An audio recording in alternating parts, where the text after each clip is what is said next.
memang kalau secara program dalam kepengurusan ini kita mempunyai tiga fokus. Satu, Ya, pertama fokus kepada alumni, konstituen ya, kita, Pak. Kita ya, mempunyai mungkin lebih dari 400 ke 500 ribu alumni saat ya, ini di seluruh Indonesia, dan ini yang menjadi perhatian ya, utama kita. Tetapi kita juga mempunyai perhatian besar terhadap alma ya, mater Universitas Indonesia dan juga ingin melakukan hal-hal untuk Indonesia. Tetapi hal-hal yang kita ingin lakukan adalah hal-hal yang sifatnya eksekusi, sesuatu yang ya, bisa dirasakan. Untuk alumni kita ingin melakukan sesuatu yang bisa dirasakan, ya, manfaat yang bisa dirasakan alumni. Untuk alma mater juga begitu, dan untuk Indonesia juga begitu. Nah, kita melihat bahwa banyak masalah-masalah yang ada di Indonesia. Banyak lah Pak, dari mulai SDM, transisi ya, energi, good governance, banyak sekali. Nah, masalah kesehatan itu merupakan masalah yang sangat mendasar. ya, Masalah yang sangat mendasar, dan di situ kita melihat antara lain salah satu masalahnya adalah ya, masalah stunting. Tentunya banyak masalah lain. Eh, Banyak non-communicable diseases, jadi diabetes, ya, jantung, stroke itu juga merupakan ya, persoalan-persoalan besar yang harus kita tangani bersama di Indonesia. Tetapi stunting itu menonjol karena ya. eh, seperti Bapak sampaikan tadi bahwa stunting kita mungkin salah satu paling besar di dunia. Universitas Indonesia, universitas kami, ibu kota negara, pusat ilmu budaya bangsa, kami mahasiswa, pengabdi cipta, belajar ilmu pengabdi luhur, untuk nusa dan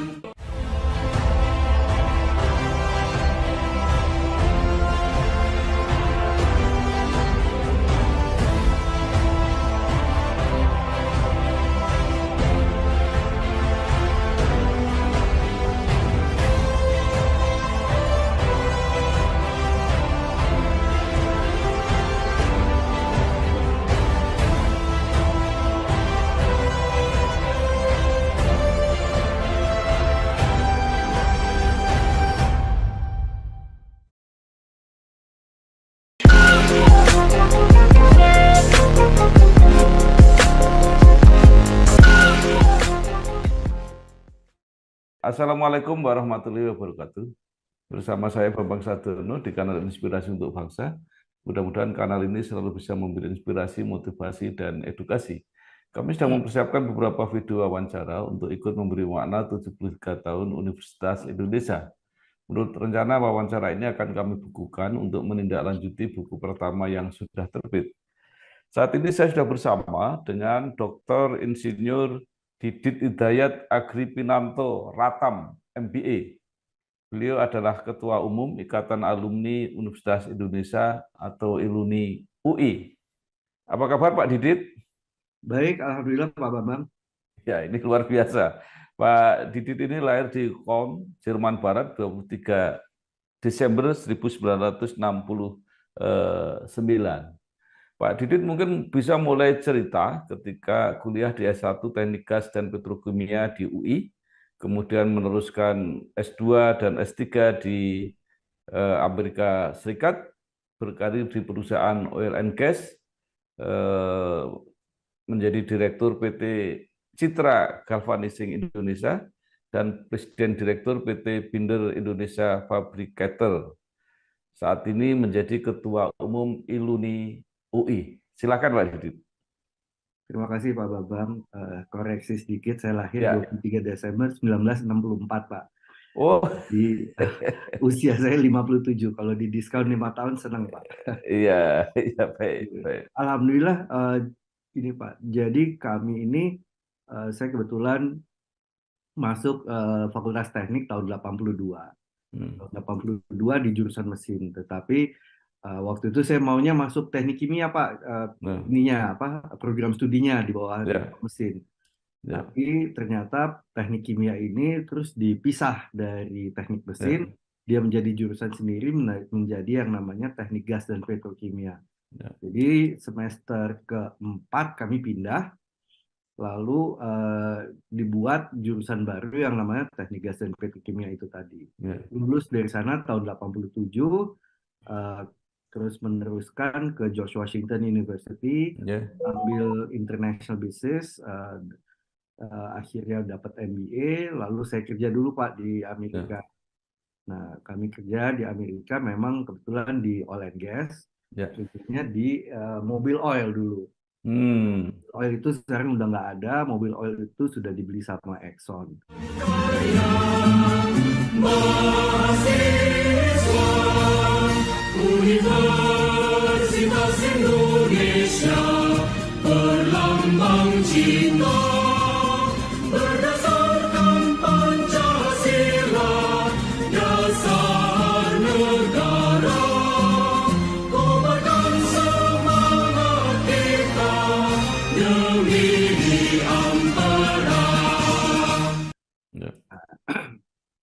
Kami beberapa waktu di sana, lalu sempat kerja juga di British Gas. Hmm.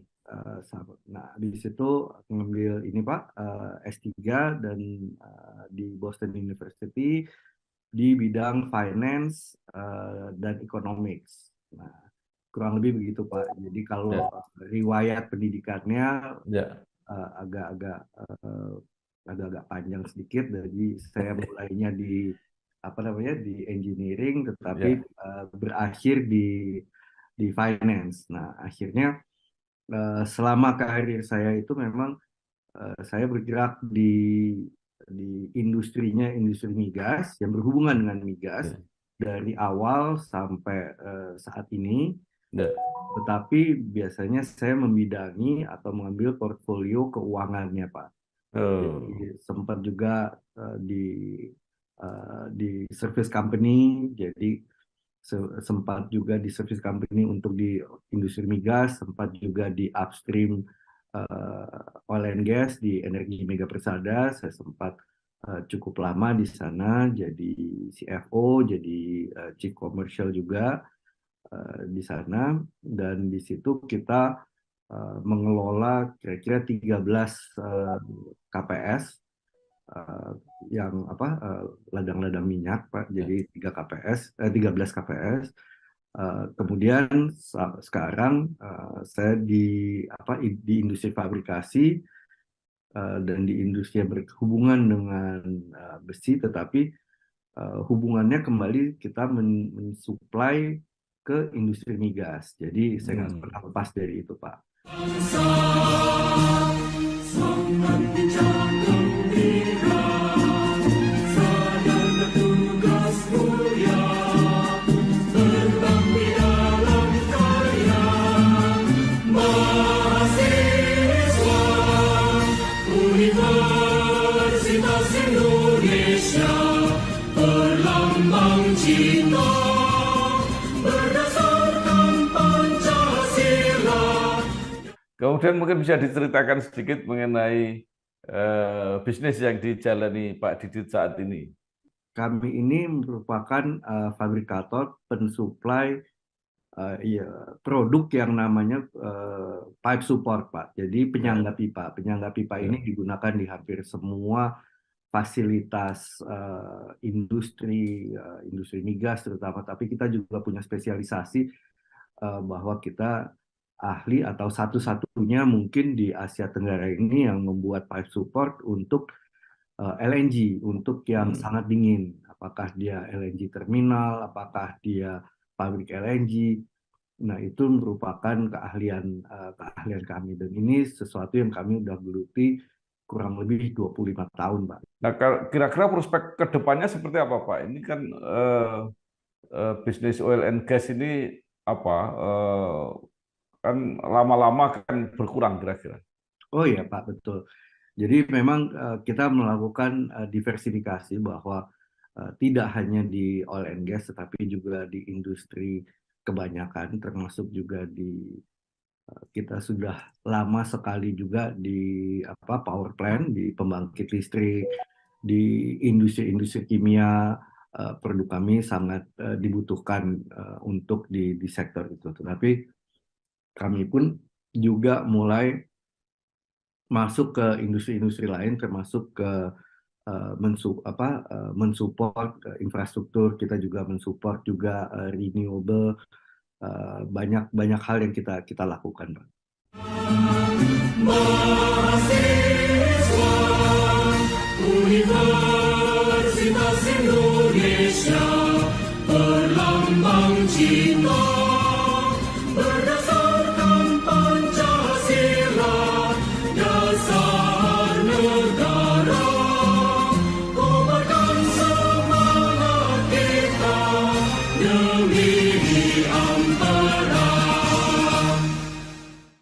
Nah, di samping bisnis kelihatannya Pak Didit ini juga banyak bergerak di bidang sosial, antara lain di bidang pendidikan dengan mendirikan Yayasan Al-Kausar Islamic Boarding School. Mungkin bisa diceritakan mengenai ini, Pak. Iya, Pak. Jadi memang sudah mungkin sejak lama, dari mulai kuliah di Boston, saya banyak terlibat di yayasan-yayasan atau organisasi yang bergerak di bidang pendidikan. Nah, salah satu di antaranya, saya ingat sebetulnya sekitar tahun 90-an itu kami bersama beberapa teman-teman kerjanya tuh mengumpulkan buku, Pak, di Amerika. Terus karena mengumpulkan buku lalu kita kirim ke Indonesia, karena waktu itu textbook tuh nggak begitu banyak. Jadi kita kirim, kita kumpulkan di universitas-universitas, kita minta sama profesor-profesor. Nah, kembali dari sana, kira-kira 25 tahun yang lalu, kami jadi ada satu yayasan keluarga yang namanya Yayasan Al-Kausar itu, mendirikan boarding school di daerah Sukabumi. Nah, ini merupakan boarding school anak siswa dan siswi SMP dan SMA, dan tahun ini sudah genap 25 tahun. Nah, sebetulnya di bidang pendidikan saya juga terlibat di Yayasan Abdi Bangsa yang merupakan badan otonom dari ICMI yang sama juga bergerak di bidang pendidikan, boarding school, dan itu juga ada beberapa boarding school di bawah Yayasan Abdi Bangsa, Pak. Aku Cipto, CEO. Apapun yang aku lakukan, bikin teman-temanku ketawa. Lah, aku presentasi di meeting, semua ketawa. Aku makan siang, pada ketawa. Jawab telepon klien, ketawa juga. Sampai aku lembur pun ada yang ketawa. Karena itu, aku terlalu penting untuk sakit. Kalau aku sakit, bisa stres mereka. Makanya aku harus fit. Caranya minum Vituno 2 kali sehari. Vituno dengan Trivito Extra membantu menjaga daya tahan tubuh agar tetap fit. Kerjaan numpuk, lembur, gaji nggak naik-naik, nggak bakal bikin aku drop. Harus fit, minum Vituno. Pak Didit ternyata banyak sekali kegiatan di samping tadi di pendidikan, juga di ICMI juga aktif di situ, aktif di Kadin, tapi masih bersedia menjadi ketua ILUNI. Kenapa, Pak? Ya, Pak, memang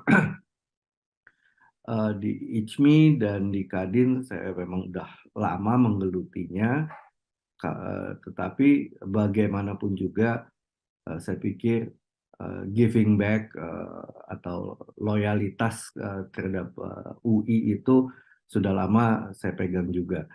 Jadi pada waktu kuliah sudah mulai, tetapi mulai aktif sekali itu mungkin tahun 2012-an, 2013 ya, mulai di ILUNI FT, waktu itu di Dewan Penasehat.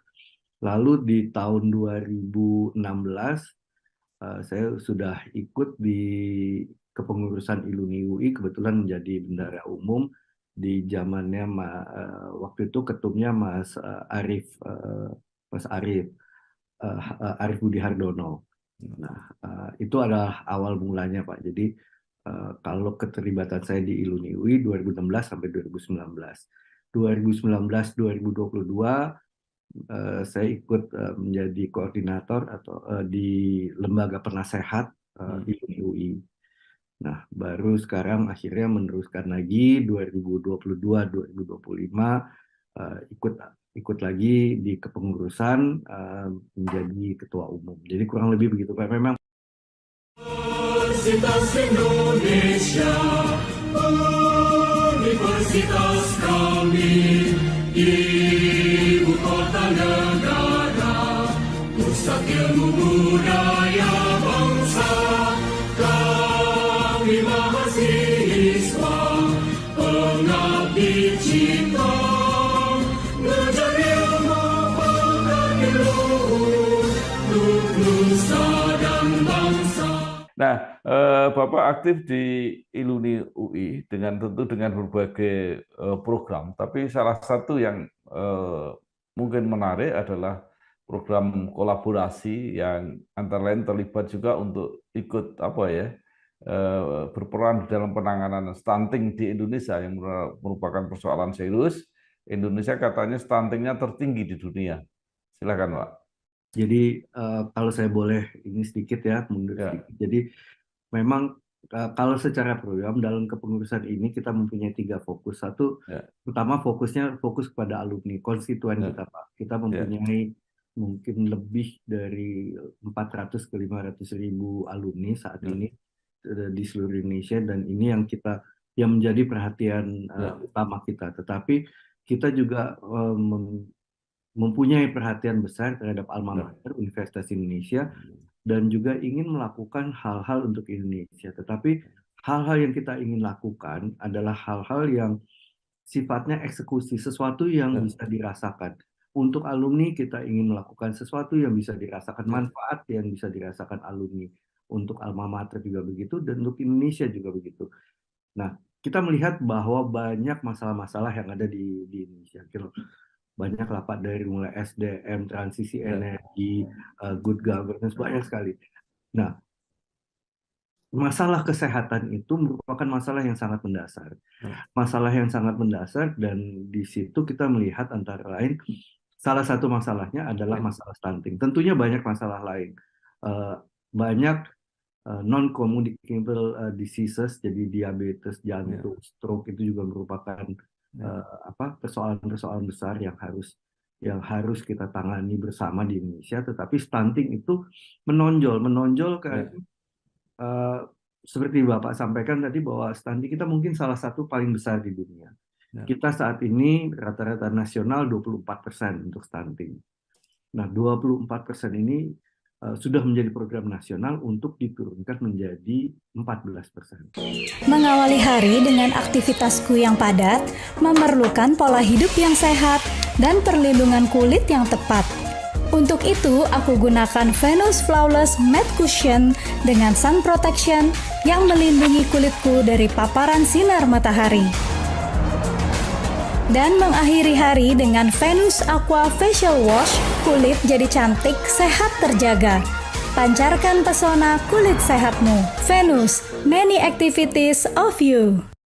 Nah, ini merupakan upaya yang luar biasa. Padahal kalau kita lihat angkanya besar Pak. Jadi 24% terhadap 2,5 juta kelahiran per tahun itu kan berarti kira-kira sekitar 700 ribu lebih kasus per tahun. Nah, ini adalah sesuatu yang kita ingin banyak program tetapi kalau kita lihat bahwa dimensinya ini bukan hanya dimensi medis. Jadi ini bukan dimensi ini ada stunting, diidentifikasi lalu dikasih suplemen makanan. Nah, ini tidak sesederhana itu. Stunting itu kan sesuatu yang harus dilihat dari 1000 hari kehidupan, dari mulai di dalam kehamilan sampai 2 tahun. Nah, bahkan sebetulnya sampai balita pun masih harus dimonitor. Tapi dasarnya apa? Kenapa stunting yang kita pilih? Karena stunting itu akan mempengaruhi Indonesia emas. Jadi stunting ini akan mempunyai dampak yang panjang dan seumur hidup sebetulnya kalau tidak ditangani dengan benar. Sehingga kalau kita hitung misalnya 700-800 ribu setahun itu, Dan antara sekarang sampai tahun 2040 katakan atau 2042, misalnya 20 tahun ke depan itu 16 juta. Jadi ini merupakan keprihatinan kita bersama, bagaimana saudara-saudara kita itu bisa kita hindari dari kondisi stunting, sehingga ini merupakan masalah di mana saya pikir atau kami berpikir UI itu bisa mempunyai posisi yang cukup boleh dibilang cukup unik, mengingat UI ini kan mempunyai begitu banyak fakultas, begitu banyak resources-nya. Nah, ini yang kita bisa kerjakan bersama-sama, apakah dengan pemerintah, dengan lembaga donor dunia, dengan lembaga kesehatan dunia, NGO, media, swasta. Ini kita harus bisa atasi bersama-sama, Pak. Jadi dasar pemikirannya seperti itu. Kenapa kita memilih stunting? Sangat bijak gembira, sadar bertugas mulia, berbakti dalam karya, mahasiswa Universitas Indonesia, berlambang cinta, berdasarkan Pancasila, dasar. Alumni UI 400 sampai 500 ribu. Bapak ingin fokus ada kemanfaatan yang konkret. Bagaimana Pak melaksanakannya itu? Begini Pak, jadi kalau kita lihat 400-500 ribu jumlah yang besar Pak. Jadi kalau kita lihat dalam mungkin katakan 20 tahun terakhir atau 15 sampai 20 tahun terakhir, kita lihat bahwa jumlah mahasiswa, artinya juga jumlah alumni UI itu bertambah banyak sekali. Mungkin 2 kali lipat dari zamannya saya kuliah atau dari zamannya Pak Bambang kuliah. Banyak sekali Pak. Jadi demografinya ini makin lama makin muda, sehingga kalau kita lihat alumni-alumni kita ini banyak sekali yang muda-muda, dan ini adalah salah satu fokus alumni yang kita ingin bantu, kita ingin bawa manfaat. Jadi bawa manfaat itu gimana? Bawa manfaat itu adalah membantu dalam mendapatkan lapangan kerja, membantu di dalam kalau dia ingin usaha, membantu bagaimana reskillingnya, upskillingnya untuk dia melakukan usaha, atau misalnya ingin melanjutkan ke pendidikan lanjutan bagaimana. Tetapi kita ingin fokus kepada mereka. Jadi ingin fokus membawa hasil-hasil yang berasal. Misalnya berasal itu gimana sih? Oh begini. Jadi misalnya kita betul-betul ikut dalam career planning-nya atau membantu teman-teman alumni muda atau bahkan mahasiswa dalam career planning-nya. Bagaimana mentoring kita lekatkan alumni-alumni muda ini dengan alumni-alumni yang sudah senior, sudah cukup pengalaman, yang bisa memberikan bimbingan, Pak. Jadi itu satu hal. Juga lapangan pekerjaan. Apalagi lapangan pekerjaan ini dalam suasana post pandemi dan suasana ekonomi global yang seperti ini, tantangan lapangan pekerjaan cukup banyak. Nah, adalah hal-hal yang mungkin sederhana tetapi bermanfaat. Jadi semua orang Pak, semua orang, saya percaya bahwa semua orang itu ingin melakukan giving back. Dan ini kita lihat dari animo teman-teman alumni yang ingin bergabung dalam kepengurusan kami, itu luar biasa banyak ya Pak. Nah, semua orang saya percaya bisa memberikan kontribusi, walaupun rasanya nggak banyak, tetapi bisa. Kontribusi itu dalam bentuk pengalaman, katakan. Semua orang sudah bekerja panjang, mungkin bekerja 10, 20, 15, 20 tahun, dia tentunya mempunyai pengalaman. Dan pengalaman ini yang bisa ditularkan kepada adik-adik kita, alumni-alumni muda, untuk mengakselerasi karirnya, memberikan pointers, memberikan tips-tips, katakanlah. Oh, berlaku seperti ini, berlaku seperti itu. Jadi kita pacokkan, kita lekatkan teman-teman alumni muda dengan senior di industri yang diminatinya. Nah, ini yang kita ingin lakukan. Bukan berhenti di situ aja. Oke, lapangan pekerjaan. Oke, kita bantu dengan lapangan pekerjaan. Kita bantu dengan magang.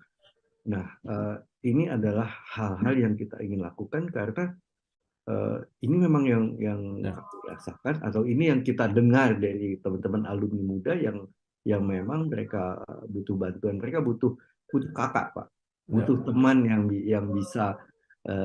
bisa membantu. Mahasiswa Universitas Indonesia berlambang cinta berdasarkan Pancasila dasar negara kobarkan semangat kita demi ampera. Pak Didit, alumni UI menyumbangkan jumlah yang cukup besar ya di level elit Indonesia ini, apakah di pemerintahan, apakah di politik, di bisnis, ya, di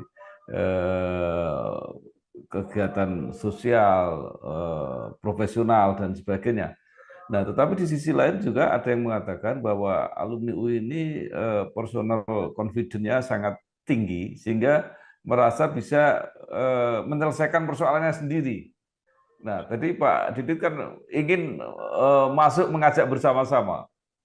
Apa yang dihadapi? Ya, Pak. Jadi ini menarik banget, Pak. Yang Ya. Bapak sampaikan menarik karena di satu pihak banyak, tetapi di lain pihak merasa bisa sendiri-sendiri. Dan memang ada kesan atau ada apa ya? Kalau orang bilang, wah ini anak UI itu UI, UNI gitu ya. Ya. Jadi lu gua gitu ya. Ya. Nah, tapi saya pikir sebetulnya ini adalah pendekatannya kalau zaman begini udah nggak bisa, Pak. Jadi pendekatan kita zaman ini memang sudah harus kolaboratif, inklusif. Tidak ada sesuatu yang bisa dilakukan oleh semua orang sendiri. Itu udah enggak. Nah, memang salah satu hal yang kita ingin lakukan, yang kita ingin perkuat, bukannya nggak ada saat ini, yang kita ingin perkuat adalah memperkuat komunitas-komunitas alumni UI, baik yang ada di di kementerian lembaga, yang di profesi tertentu, yang di swasta, sehingga perasaan kolegial dan perasaan perasaan kakak adik di dalam industri yang sama atau di dalam kementerian sama ini tercipta sehingga tidak lagi harus menjadi sendiri-sendiri, justru saling membantu gitu. Ini yang kita ingin ciptakan karena ini merupakan sesuatu yang Pak Bambangnya tadi bilang gitu ya. Jadi ini PD-nya luar biasa. Nah, ini sebetulnya kita ingin juga menyampaikan atau kita ingin mengajak dan sebetulnya banyak juga adik-adik kita yang kita ketemu yang mengatakan ini kok kita kurang lekat ya satu sama lain antara alumni. Nah, ini yang kita ingin mulai setidak-tidaknya untuk melakukan penguatannya, Pak Bambang. Semangat bincang gembira, sadar tugas mulia, berbakti dalam karya. Mahasiswa Universitas Indonesia berlambang cinta berdasarkan Pancasila dasar.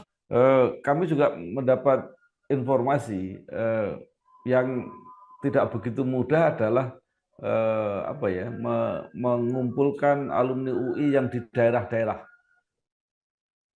Bagaimana pengalaman Pak Didit?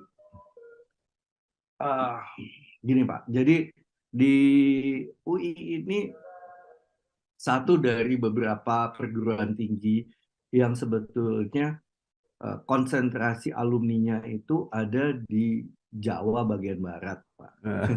Jadi Jabodetabek, Bandung gitu ya, itu adalah konsentrasi dari alumni UI. Nah, memang di daerah itu nggak begitu banyak. Jadi mungkin 20-30% alumni itu adanya di daerah, tapi mungkin berkebalikan dengan banyak perguruan tinggi lain ya Pak. Ya. Nah, kalau di daerah-daerah itu, kalau pengalaman kami sebetulnya lumayan ada Pak. Tetapi kalau kita lihat di daerah yang dominan sebetulnya alumni UI itu adalah alumni UI dari rumpun kesehatan. Jadi alumni UI dari FK, dari FKM, ini yang banyak menjadi bagian dari alumni UI di daerah. Ini yang kita lihat selama ini ya Pak. Kenapa hal itu terjadi? Karena biasanya apakah lulusan FK ini dokter-dokter mendapat penempatan di daerah, lalu ke daerah, atau banyak juga sebetulnya dokter-dokter yang S1-nya di daerah tetapi mengambil S2-nya di UI. Kemudian sesudah selesai S2 dia kembali ke UI. Jadi kalau kita lihat di banyak iluni wilayah, sekitar hampir 50% itu adalah alumni FK. Kalau dari seluruh alumni yang ada di wilayah itu, dan banyak contohnya Pak, apakah di Aceh, apakah di Kalimantan Barat, apakah di Sulawesi Tenggara, di Sulawesi Tengah maksud saya. Tapi ininya patternnya atau cirinya seperti itu. Nah, memang kita harus melakukan upaya-upaya lebih lagi, memperkuat lagi bagaimana kita bisa membuat iluni wilayah di seluruh Indonesia. Saat ini belum Pak. Jadi saat ini kita mungkin sekitar 20 ya Pak ya, iluni wilayah yang ada di Indonesia. Mahasiswa Universitas Indonesia berlambang cinta berdasarkan Pancasila, dasar negara, kobarkan semangat kita demi ampera. UI terutama ketika masih menjadi mahasiswa selalu menjadi tolok ukur gerakan sosial politik ya. Demo-demo perubahan itu selalu dimulai dari UI. Nah, itu dikaitkan dengan nilai-nilai yang sering disosialisasikan di UI, dan kemudian tantangan ke depan ini apakah masih relevan itu apa yang dilakukan teman-teman mahasiswa UI saat ini? Yang akan terus relevan sebetulnya adalah ide-ide dasarnya, probitas, veritas, justisianya. Itu yang akan selalu relevan. Cara penyampaiannya bisa macam-macam. Mungkin adik-adik mahasiswa bisa menyampaikan melalui demo selama masih dalam koridor hukum yang berlaku. Monggo silakan, itu caranya sah-sah aja. Tetapi banyak jalan-jalan lain juga yang kita bisa lakukan. Banyak jalan lain di dalam memberikan policy paper, position paper, misalnya melakukan lobby-lobby tertentu, menyampaikan pendapat, turut serta dalam RDP, tapi banyak sekali jalan-jalan untuk kita bisa menyampaikan hal itu. Dan sebetulnya penyampaian jalur penyampaiannya ini kan banyak. Bisa sebagai iluni, bisa sebagai alumni UI, dan kita juga tidak boleh lupa bahwa setiap alumni UI itu mempunyai hak individual, hak politik. Nah, kalau dia ingin menggunakan hak politiknya, tentunya dia bisa bergerak melalui partai politik sebagai anggota partai politik, tapi bukan sebagai iluni UI.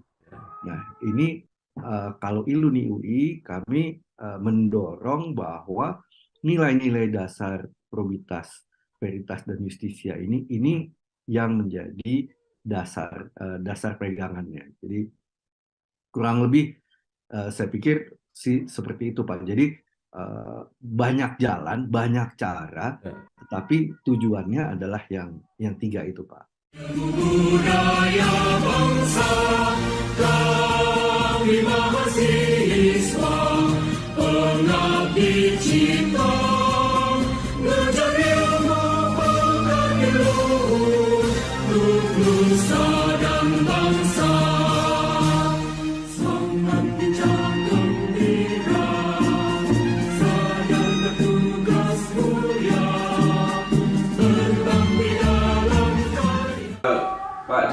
Indonesia ini dikelola tadi yang saya sebut sebagai elite gitu ya, itu ternyata oleh hanya ya sekitar 10 alumni perguruan tinggi ya yang sangat dominan di Indonesia. Nah, UI termasuk salah satu yang selalu dipandang dan dijadikan rujukan. Pak Didi tadi tidak ada yang bisa dilakukan tanpa kolaborasi. Apakah itu dilakukan kolaborasi dengan alumni-alumni tadi yang kira-kira saya sebut 10 papan atas itulah gitu. Iya Pak, jadi tentunya iya Pak. Jadi kita selalu mengikuti asas kolaboratif inklusif lah. Dan sebetulnya UI ini atau Iluni UI menjadi bagian dari yang disebut Himpuni, himpunan alumni perguruan tinggi negeri. Jadi itu adalah organisasi di mana 42 perguruan tinggi negeri berkumpul dan Iluni UI sudah aktif sejak pendiriannya. Nah, di situ melalui platform itu kita melakukan kolaborasi. Ada juga di mana waktu itu juga ada gubernur-gubernur yang kebetulan merupakan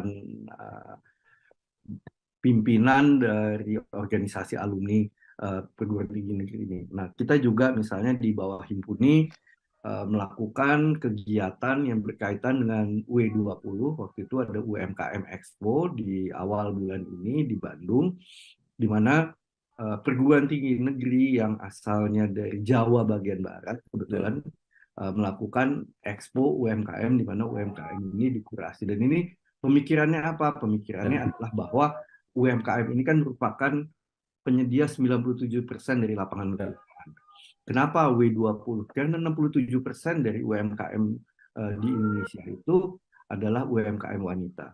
Nah, ini yang menjadi perhatian kita sehingga bagaimana kita dapat mengkurasi, membimbing UMKM bisa supaya lebih maju lagi. Jadi kolaborasi itu ada.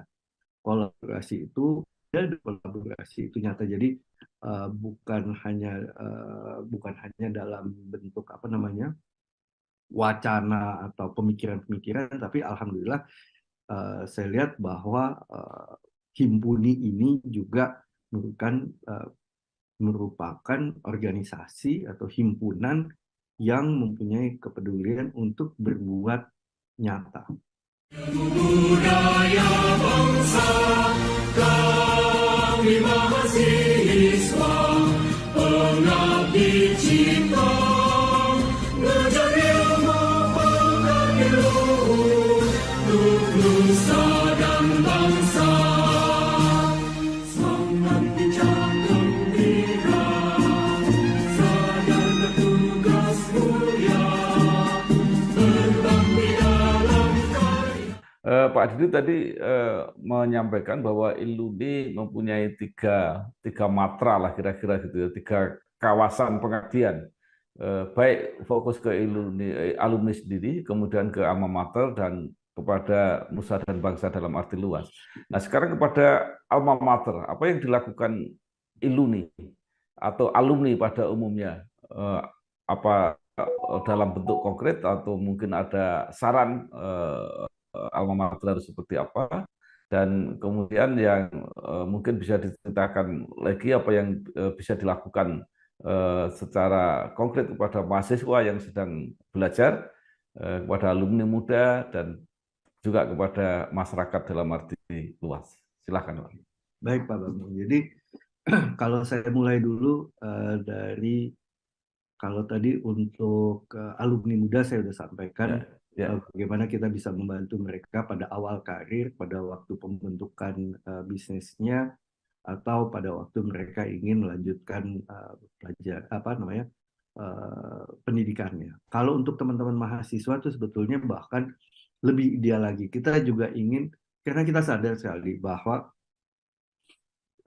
pendidikan itu, arah pendidikan itu kan nggak sekaku dulu lagi. Sekarang ada konsep yang namanya MBKM itu Pak. Jadi Merdeka Belajar, Kampus Merdeka. Nah, di mana teman-teman mahasiswa ini sebagian dari kreditnya didapatkan dari magang atau bekerja di industri. Tujuannya tujuannya bagus sekali. Sebetulnya menghindari permasalahan link and match itu yang nggak ketemu. Jadi kadang-kadang apa yang dihasilkan oleh akademi atau perguruan tinggi itu tidak match dengan apa yang dibutuhkan oleh industri. Nah, MBKM ini sangat membantu. Jadi bisa mengambil magang di sana, di sini, dan ini bisa dilakukan secara besar, dan dia juga bisa mengambil mata kuliah di fakultas lain. Nah, kami sangat mendorong hal ini. Kita bantu juga dengan mencari tempat-tempat magang, itu satu hal. Dan kita setuju sekali jika ini dilakukan sedini mungkin, supaya teman-teman mahasiswa dari awal udah tahu, oh saya mau karirnya ikut seperti ini. Jadi sehingga saya mesti ambil mata kuliah ABC yang sesuai dengan keinginan kerja saya, sehingga saya siap pada waktu kerja. Nah, ini adalah sesuatu yang sangat disupport oleh UNI. Nah, itu mahasiswa udah, alumni muda udah. Nah, apa yang kita lakukan untuk alma mater sendiri? Alma mater sendiri ini, alma mater UI seperti sejumlah perguruan tinggi negeri yang lain merupakan BHMM. Jadi secara pembiayaan pun makin lama UI juga harus makin mandiri. Nah, peran alumni juga sangat penting dalam untuk bisa mensupport alma maternya UI dalam hal ini. Nah, kita melihat ada dua jalan. Satu adalah melalui endowment fund, dana abadi. Bagaimana kita bisa membantu alumni, bisa membantu dalam bukan pengelolaannya, tetapi pengumpulannya, katakan governance-nya seperti apa, transparansi use of proceeds-nya seperti apa. Ini merupakan, karena ini adalah hal-hal penting yang membuat alumni-alumni akan tenang untuk memberikan kontribusinya kepada alma mater. Mahasiswa Universitas Indonesia berlambang cinta berdasarkan Pancasila, dasar negara. Kobarkan semangat kita demi ampera. Jadi karena kalau di zaman sekarang ya transparansi adalah hal yang besar sekali. Kedua, mengenai apa? Mengenai hilirisasi riset.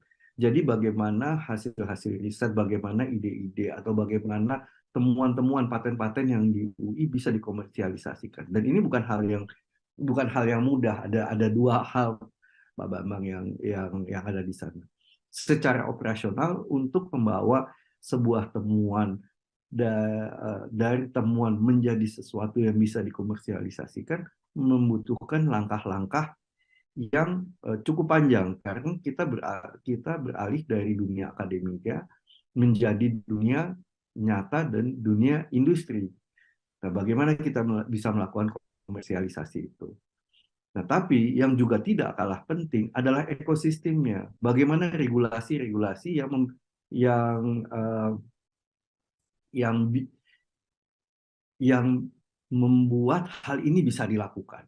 Misalnya perguruan tinggi negeri ini dia ingin melakukan komersialisasi atas sebuah pemikiran tertentu yang menghasilkan produk tertentu, katakan. Nah, dia masuknya bagaimana? Aturannya ada apa enggak? Apakah dia boleh invest atau enggak? Kalau dia invest, bagaimana namanya